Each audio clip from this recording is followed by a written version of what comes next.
The desert air shimmered with heat, the canyon walls stretching high and red as molten stone.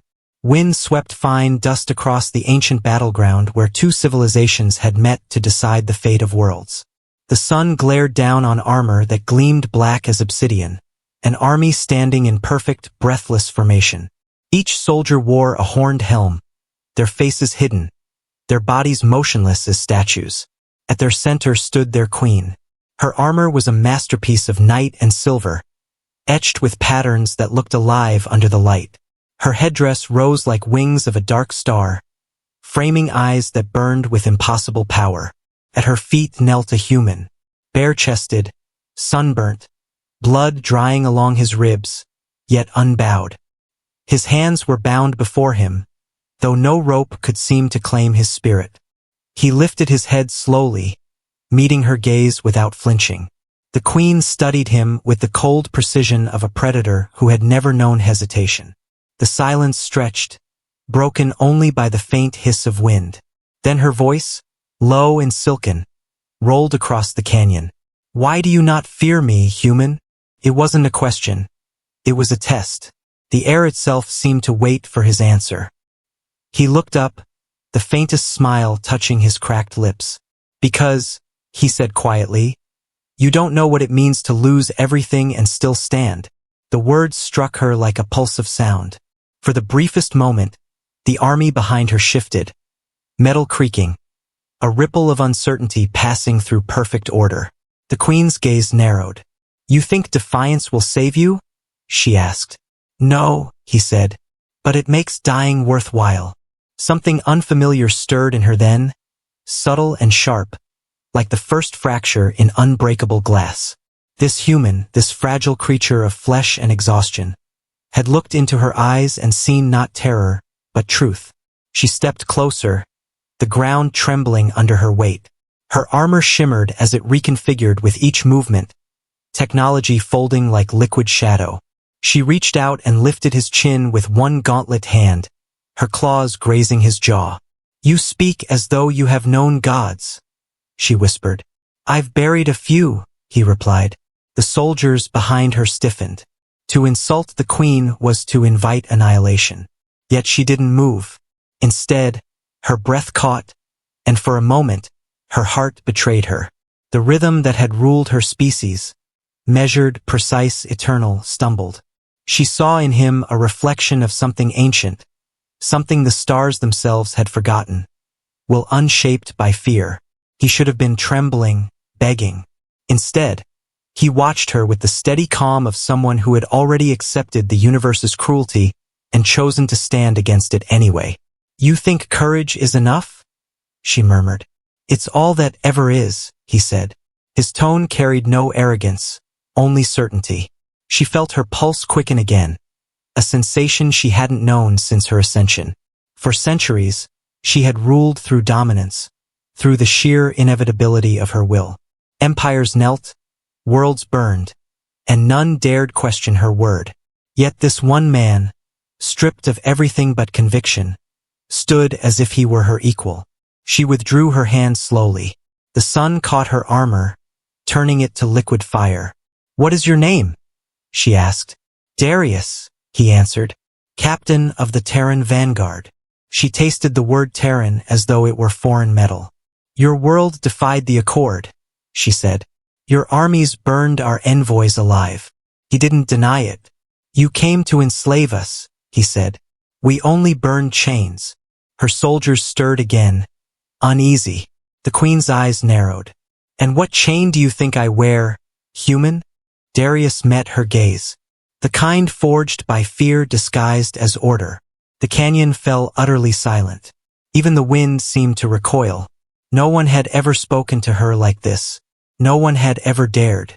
She could have crushed him with a thought, turned his body to ash and left his defiance scattered across the sand. Yet she didn't. Instead, she felt a strange ache behind her ribs, a sensation she couldn't name. It wasn't anger, nor admiration. It was recognition. Somewhere in the long, cold vault of her immortality, she had forgotten what defiance born of love looked like. "You are brave," she said at last. "Or foolish." Usually both, he said. Her lips curved, not a smile, but the ghost of one. And what would you do, brave fool, if I freed you? Fight you, he said, until I earned the right not to. The words hung in the air between them, raw and unadorned. For the first time, her army wavered. They had never seen her hesitate, never witnessed her curiosity. Yet now, in this scorched canyon, their queen, the conqueror of worlds, looked at a single man and found her certainty unraveling. She turned away abruptly, her cloak of living metal unfurling like wings. Take him to the citadel, she commanded. Do not harm him. The soldiers obeyed without question, but confusion lingered in their movements. Darius rose as they unbound him, still defiant, still unbroken. As they led him away, he glanced back once, meeting her gaze. You'll find out soon enough, he said. What? She called after him. He smiled faintly. Why, you're afraid, and I'm not. Long after he was gone, she remained standing there, the desert wind tugging at her cloak. The silence pressed close again, heavy with questions she had never dared to ask herself. For the first time in her reign, the queen of shadowed stars felt something she could neither command nor conquer. Uncertainty wrapped in wonder. The echo of his words lingered in her mind like a spark refusing to die. That night, under twin moons that bled silver light over the canyon, she walked alone among her sleeping army. Her reflection glimmered in their armor. Endless, cold, perfect. Yet when she looked at it, she saw only his eyes staring back at her. Fear, she whispered to the dark. Is this what it means to be alive? Above, the stars did not answer. But somewhere in the distance, carried on the wind, came the faintest echo of laughter, human, defiant, and impossibly free. The fortress of Varikar rose from the canyon floor like the fossilized remains of some ancient god. Its black towers glistened in the sun, carved from a metal that shimmered as if alive. The air above it shimmered with energy fields, distorting the sky into fractured mirrors. Inside, beneath those spires, the corridors pulsed with faint light, organic veins of power running through the walls. To the people of her empire, this place was sacred, a monument to dominion. To Darius, dragged through its gates in chains of light, it was another cage built by fear pretending to be order. The soldiers marched him through halls lined with carved reliefs of conquest, worlds kneeling beneath the queen's symbol, races bound to her rule. Their armor clanked in perfect synchrony, every step a note in an eternal rhythm of obedience. The air was cold and heavy with incense that smelled faintly of iron and ash. At the heart of the fortress, they entered the Hall of Thorns, where she waited upon her throne of living black metal. When the soldiers knelt, Darius did not. His chains pulsed, tightening, but his spine remained straight. She watched him with the stillness of a star that had forgotten how to burn. Leave us, she commanded. Her voice echoed like thunder through the hall. The soldiers hesitated only a moment before retreating, their footsteps fading until the silence returned. She rose slowly, every motion deliberate, every fold of her armor whispering against the air. You spoke boldly in the canyon, she said. I wondered if captivity would teach you humility. Humility's overrated, Darius replied, his tone measured but unflinching. Understanding's what matters. Her eyes narrowed. And what do you understand of me, human? That you rule a people who fear you more than they revere you, he said. And that's not strength. That's a prison with a crown. Her jaw tightened, and for the first time in centuries, she didn't have a ready retort. The words hit deeper than she cared to admit. He had seen through her, through the layers of myth and terror that had built her empire. She descended the steps, each one reverberating through the vast chamber. You speak of prisons, she said softly, yet here you kneel in one. Kneeling and surrendering aren't the same thing, he said. You can chain a body. You can't chain what refuses to bow. His words had no defiance in tone, only calm, measured conviction. It unsettled her more than any shouted insult could have. Why do you fight? She asked. For your world? Your species? Some ideal of freedom? Darius met her gaze. Because something has to remind tyrants they bleed like everyone else. Her eyes flashed with light. Indignation and fascination intertwined. She circled him slowly, studying his scars, the lines etched into his skin by war. You think me a tyrant? I think you forgot what it means to be mortal. Her steps stopped. The silence between them hummed with tension. Mortality, she murmured. Such a small word for such a fragile obsession. He looked up at her. It's not obsession.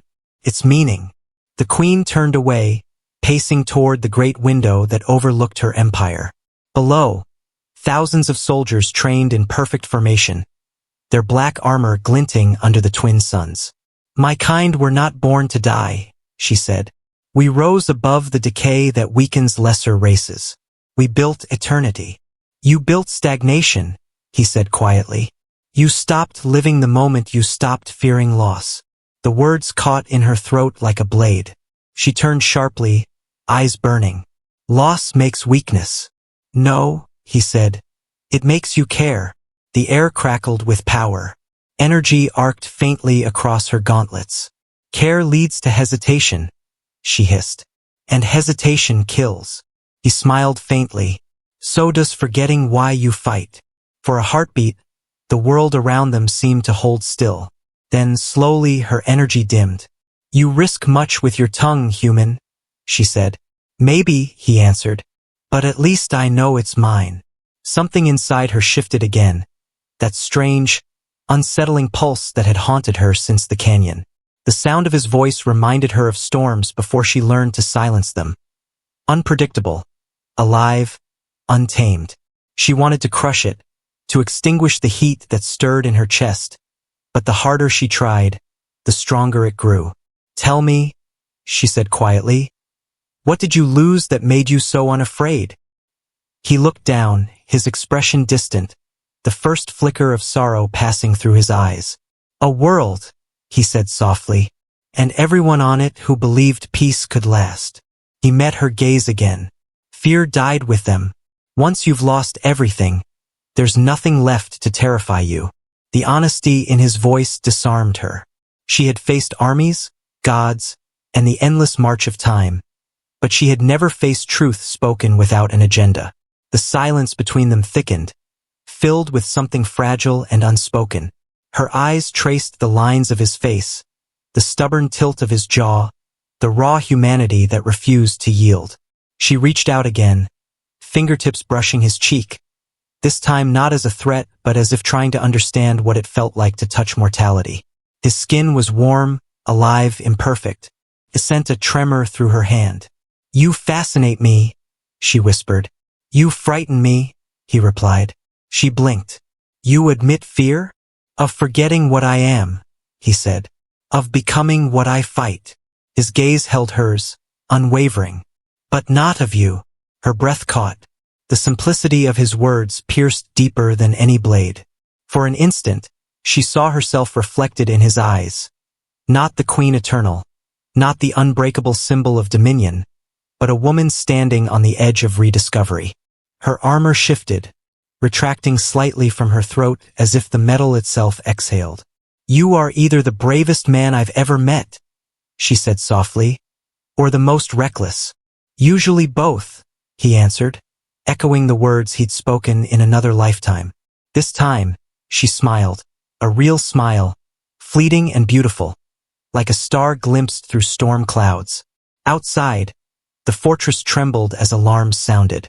A lieutenant burst through the chamber doors, dropping to one knee. My queen, he gasped. The Terran fleet approaches. They've crossed into sovereign space. Her eyes widened. Impossible. Darius looked at her, calm as stone. Guess my people learned something from you after all. She turned to him sharply. You knew this was coming. I suspected, he said. Humans don't kneel for long. Her soldiers' shouts echoed through the halls as crimson lights flared across the walls. She looked at him again, 1,000 thoughts burning behind her gaze. Betrayal, admiration. Something deeper she couldn't name. You've brought war to my gates, she said. No, he replied. I brought you a choice. The ground trembled under their feet as distant explosions rolled through the desert beyond the fortress. The queen's black cloak unfurled, her armor sealing tight again. "And what choice is that?" she demanded. Darius met her gaze, unflinching. "To destroy us or to finally understand us." The wind howled through the open hall, carrying the scent of sand and smoke. Her soldiers rallied outside. She stood frozen for a heartbeat, torn between instinct and curiosity, vengeance and awe. Somewhere deep within the fortress, her reflection flickered in the black glass walls. No longer divine, no longer certain. Just a shadow learning to feel again. And for the first time since the dawn of her reign, the Queen of Shadows hesitated. The desert beyond the fortress burned with fire and steel. Human ships cut through the skies like falling stars, their descent marked by trails of flame. The horizon shimmered with the chaos of battle, explosions blooming like sunbursts, the sound rolling over the sands in thunderous waves. From the highest balcony of Varakar, the Queen of Shadows watched it unfold. Her armies surged forward in black waves of armor, their discipline precise, every formation perfect. Yet perfection trembled when faced with madness, and humanity, she was realizing, fought with madness in its blood. Beside her, Darius stood under guard, his wrists still bound but his gaze locked on the sky. He watched the falling ships not with fear, but with the fierce awe of a soldier seeing hope descend in fire. "They came for me," he said quietly. "No," the queen replied, her voice low and unreadable. "They came for the fight." She turned to him, the wind catching her dark cloak. "Your kind runs toward destruction as if chasing glory." Darius met her gaze. "And your kind hides behind eternity as if fearing to live." The words hit harder than any weapon. For a moment, the queen's poise faltered. She looked back at the burning sky, her reflection flickering in the smoke. Every instinct told her to end him, to snuff out this insolent flame before it spread. But the same instinct whispered something else. That if she killed him now, she would never understand the strange, maddening thing that had taken root in her chest since their meeting. "You speak of fear," she said, her tone sharp. "Do you think I fear death?" "No," he said. "You fear meaninglessness." Silence followed, heavy as the heat. Below them, the fortress trembled as shockwaves rippled through the canyons. Darius stepped closer to the railing, ignoring his guards. "Call them off," he said. "You'll slaughter thousands for pride." Her eyes blazed. "Pride built empires." "And buried them," he countered. His voice rose, steady and sure. "You can end this now. Show them you're more than what they believe." The queen's soldiers stiffened, waiting for her wrath. Instead, she turned slowly to face him. "You presume much, human." "Someone has to," he said. A distant explosion shattered part of the canyon rim, sending waves of dust spiraling upward. The queen looked toward the chaos, her jaw tightening. She could feel her army's fear and loyalty intertwined in the air like a living thing. If she yielded now, she would unravel the foundation of centuries. And yet, she thought of his words in the canyon, the calm in his defiance, the strange warmth that had stolen her breath. Perhaps strength was not in command, but in choice. "Bring him to the council chamber," she said suddenly. Her guards hesitated, confused. "Now," she snapped. The chamber of command was a circle of mirrors and black glass, light bending unnaturally within it. Maps of the battlefield shimmered midair, projected by living crystals that pulsed with faint rhythm. The queen stood at the center while Darius was brought to his knees before her.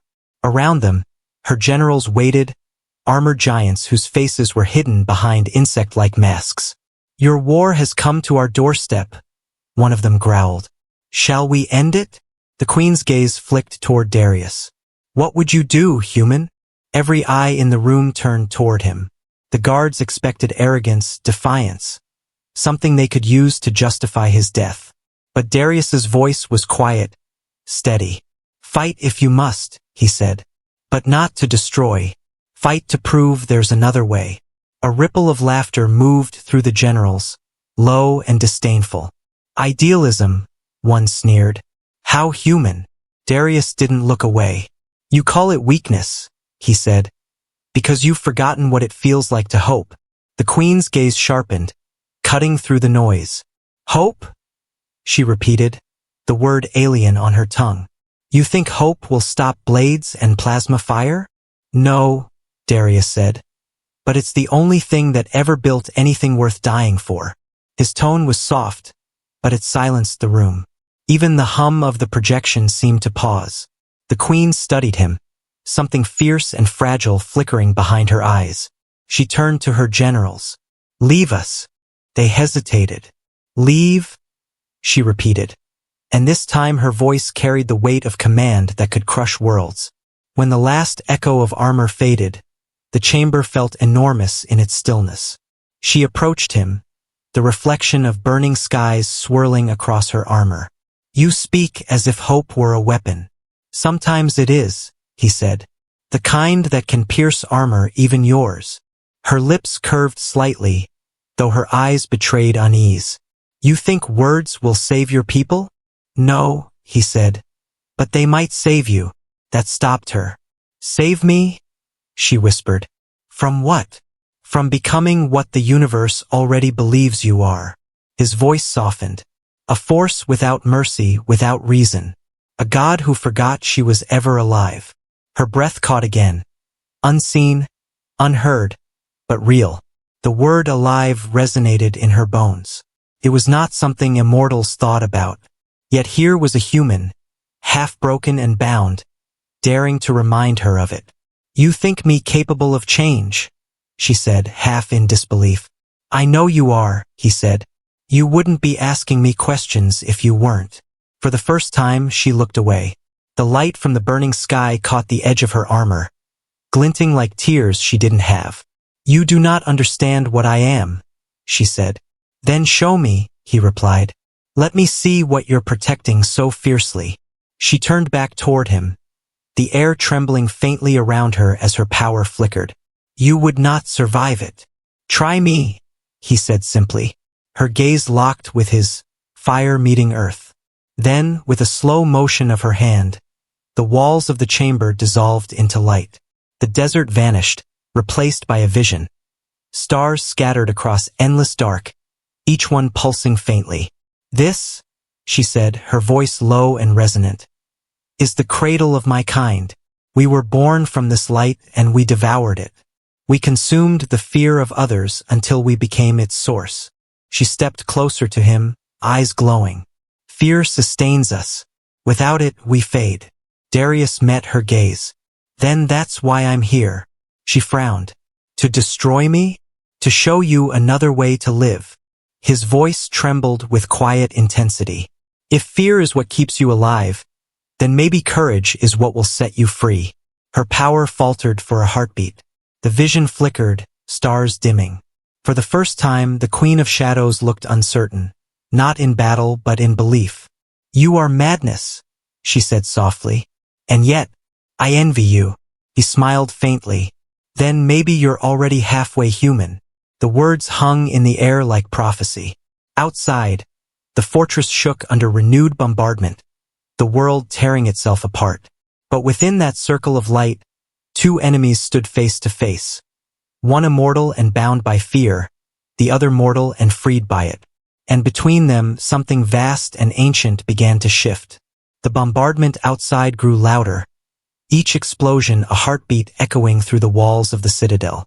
Dust cascaded from the vaulted ceiling of the command chamber, but neither of them moved. The projection of stars still shimmered faintly around them, fragments of memory suspended in air. Darius's gaze held hers, unwavering, while the Queen of Shadows stood between light and darkness, torn between everything she had been and everything he threatened to make her see.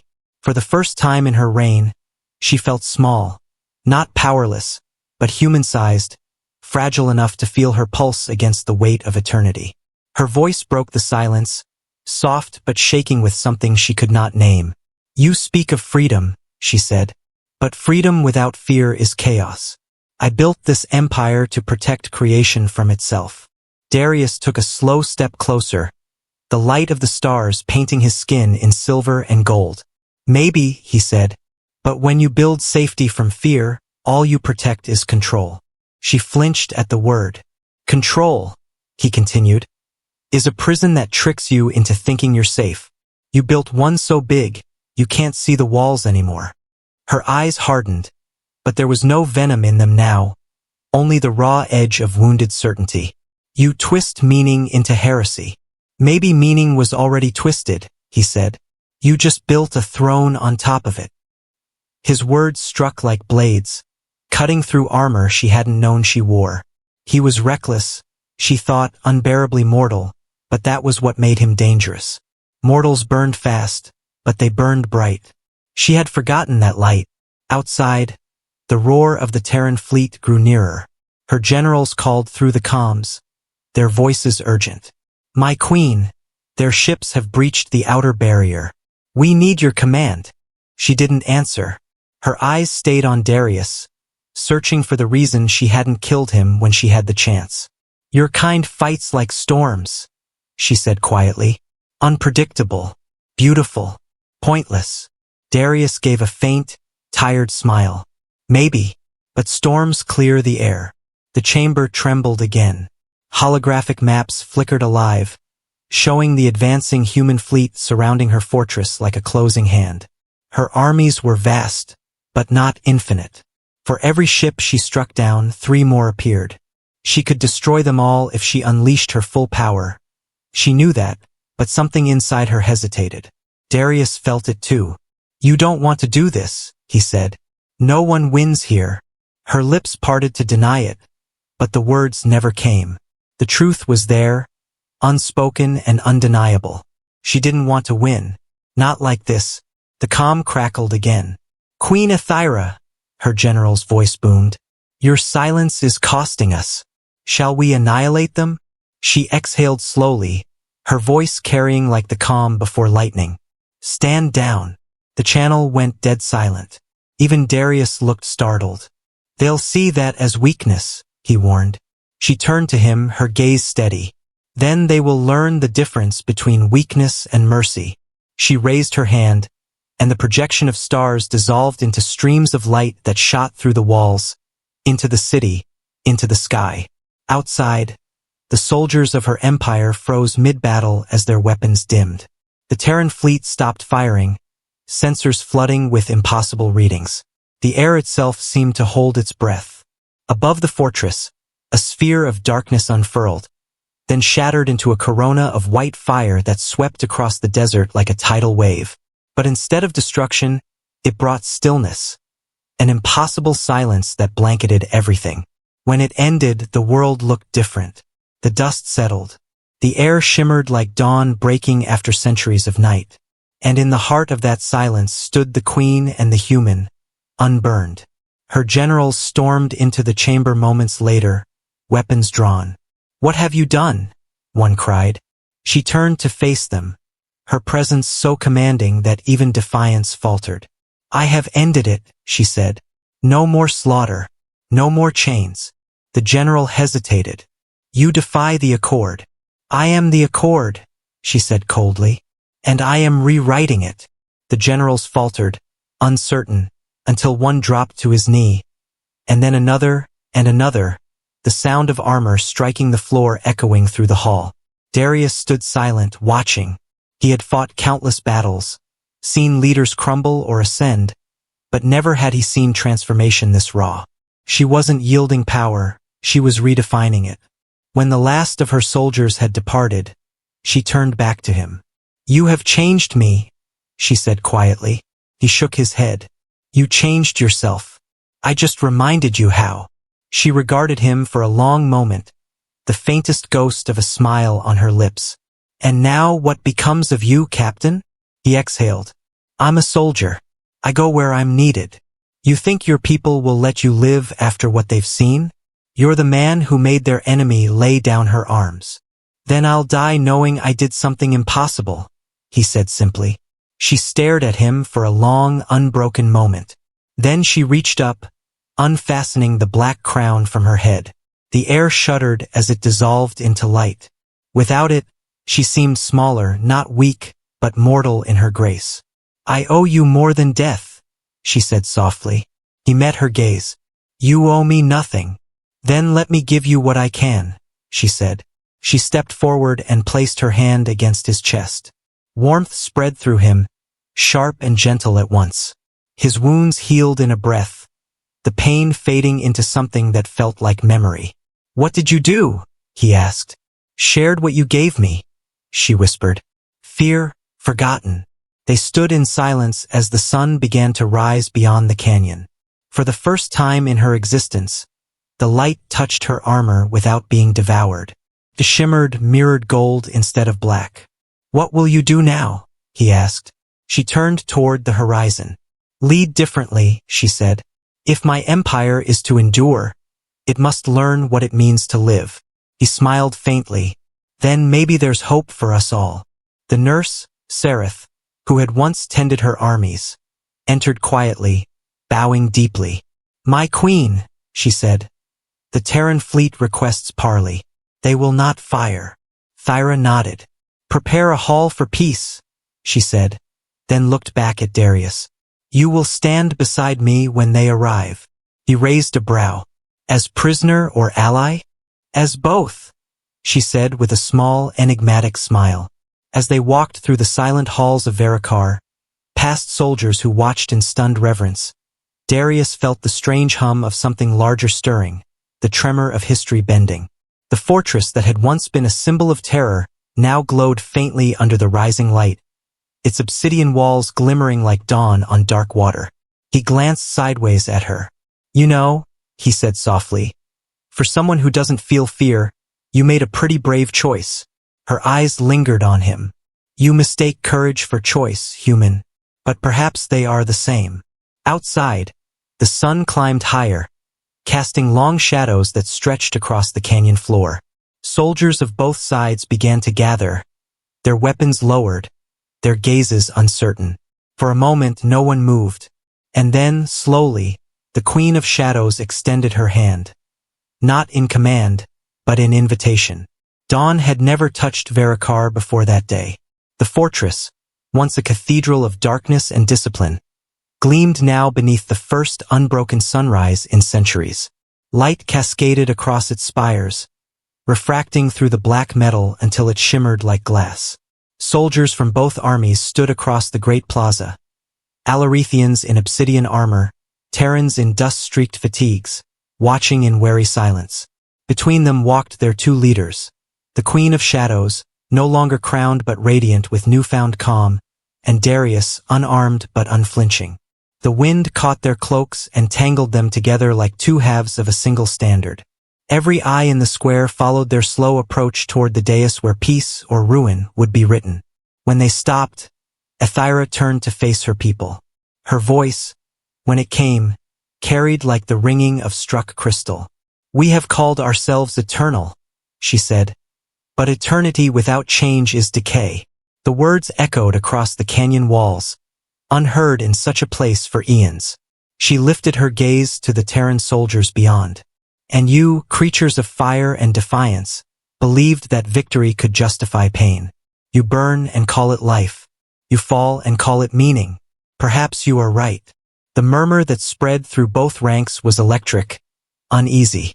"For in your fragility, I have seen something my people forgot long ago, that fear and courage are not opposites, but companions." Darius watched her, the faint light catching the scars on his face. He said nothing yet, letting her voice carry. She turned toward him then, meeting his eyes. This human stood before death and did not tremble. Not because he was fearless, but because he understood loss. And it is loss that reminds us of what is precious. Her soldiers stirred. Even the air seemed to lean closer. "So I ask you," she continued, "what are we, if not the memory of everything we once feared to lose?" Silence followed, a deep, sacred stillness. Then Darius stepped forward, his boots scraping softly on the marble. He looked between the two armies and spoke, his voice rough but steady. "We came here thinking we were fighting monsters, but the only monsters I've seen are the ones we make out of each other's shadows." His gaze lifted toward the Alarethian ranks. You call us reckless. Maybe we are. But humanity doesn't stop just because it's afraid. We keep moving even when it hurts. Especially when it hurts. His eyes flicked toward Athira. And sometimes, that's enough to change the unchangeable. A murmur rippled through the crowd. Uncertain, hopeful, unbelieving. The queen raised her hand, and the noise fell away. You see, she said quietly, the storm that destroys can also cleanse. She turned back toward her people, her voice lowering to a vow. From this day forward, fear will not rule us. It will guide us, but never again will it chain us. Then, to Darius, she extended her hand. And neither will it divide us. He hesitated, the weight of centuries pressing in that single gesture. Then he reached out and took her hand. The contact sent a hum through the air, energy alive with meaning. Around them, the soldiers shifted. Some dropped to one knee. Others simply stared, uncomprehending. But in the sky above, the twin suns flared brighter, as if the universe itself had paused to witness a truth it had long forgotten. Later, in the throne chamber, once a place of executions and decrees, they stood alone. The chaos had faded into murmurs of uncertain hope. The treaty was being drafted, tentative yet real. The air was quieter now, filled only with the sound of distant wind through the open arches. Darius leaned against a broken pillar, exhaustion softening his features. You did it, he said. You just ended a 1,000-year war. Athira gave a small, weary laugh. No, you ended it.